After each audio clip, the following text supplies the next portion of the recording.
ఇద్దరు వెంగళప్పలు ఇలా మాట్లాడుకుంటున్నారు. మొదటివాడు, అరే, మన పక్క దేశాల వాళ్ళు చంద్రుడిపైకి రెగ్యులర్గా వెళ్ళొస్తారంట. రెండోవాడు, అందులో గొప్పేముంది, నేను సూర్యుడిపైకి వెళ్ళొస్తాను. మొదటివాడు, అలా చేస్తే మాడి మసైపోతావు.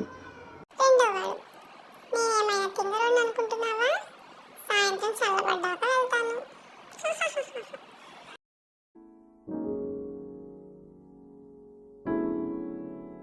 రాణి, పెళ్ళైన కొత్తలో నేను ఏది వండి పెట్టినా అందులో సగం నాకు పెట్టేవారు.